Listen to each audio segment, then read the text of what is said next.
కరడుగట్టిన నేరస్తుడు రాజకీయ ముసుగు వేసుకుంటే ఎలా ఉంటుందో ఏపీ ప్రజలంతా గమనిస్తున్నారని హోంమంత్రి వంగలపూడి అనిత అన్నారు.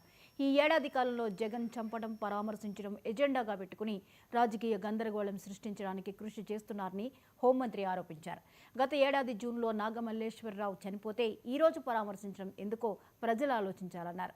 బెట్టింగ్లో డబ్బు పోగొట్టుకుని ఆర్థిక ఇబ్బందులతో ఆత్మహత్య చేసుకుంటే పోలీసులపై ఆరోపిస్తూ జగన్ పర్యటనలో రెచ్చగొట్టే విధంగా ఫ్లెక్సీలు పెట్టారని, ర్యాలీలో జగన్ కాన్వాయ్ ఢీకుని వైసీపీ కార్యకర్త సింగయ్య చనిపోతే కనీసం స్పందించలేదన్నారు. జగన్ సైకో అనడానికి ఈ పనులే నిదర్శనమన్నారు. విశాఖ వేదికగా జరుగుతున్న అంతర్జాతీయ యోగా దినోత్సవ వేడుకల నేపథ్యంలో అలజడి సృష్టించేందుకు జగన్ తాపత్రయపడుతున్నారని వంగలపూడి అనిత విశాఖలో విమర్శించారు. చేసుకుంటే ఈరోజు విశాఖపట్నం వైపు ప్రపంచం అంతా చూసే పరిస్థితి.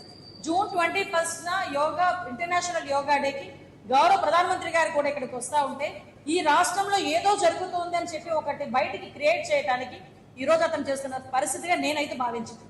ఎందుకంటే మీకు అతని తాలూకా నైజం అలాంటిది. 14 to 19లో ఇక్కడ ఇంటర్నేషనల్ సమ్మిట్ జరుగుతూ ఉంటే ఆ రోజు అలాగే ఇక్కడికి వచ్చి ఒక మనకి జల్లికట్టు తరహాలో బీచ్ రోడ్ లో ఏదో ప్రోగ్రామ్ చేస్తానని చెప్పి ఆ రోజు నానా రచ్చ చేశారు. మీరందరూ కూడా ఆ రోజు మీకు గుర్తుపెట్టుకోవాలి. అంటే ఇలాంటి రాష్ట్రానికి సంబంధించిన ప్రైడ్ పెరిగే కార్యక్రమాలు ఎప్పుడుంటాయో చూసుకుంటాడు. ఆ సమయంలో సందర్భం లేకుండా ఏమీ లేకుండా అతనే ఒక అవకాశాన్ని క్రియేట్ చేసుకుని జనంలోకి వెళ్ళి ఇలాంటి సిచ్యువేషన్స్ క్రియేట్ చేసే పరిస్థితి కనిపిస్తా ఉంది. ఒకసారి మనందరం కూడా ఆలోచన చేసుకోవాలి, ఎటువంటి వ్యక్తి ఈ రోజు జగన్మోహన్ రెడ్డి. ఎందుకంటే కనీసం వైసీపీ కార్యకర్త చనిపోతే కూడా క్యాన్వాయ్ ఆపలేని నాయకుడు సంవత్సరం ముందు చనిపోయిన వ్యక్తి పరామర్శకు వెళ్తున్నాడంటే, కానీ ఆ పరామర్శలో మొత్తం మాట్లాడుతుంది వైసీపీలో కమ్మ వాళ్ళ మీద ఎంత ప్రేమ గుర్తించాడండి ఈ రోజు నాకు అర్థం కాలే.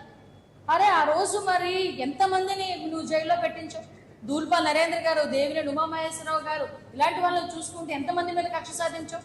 ఆఖరికి అమరావతి అని చెప్పి మాట్లాడించావు కదా ఆ రోజు. అమరావతి రాజధానికి అమరావతి అని మాట్లాడించావు కదా. ఈ రోజు అవన్నీ మర్చిపోయి ఇష్టానుసారంగా గల్లా జయదేవి గారు, దూల్పాల్ నరేంద్ర గారు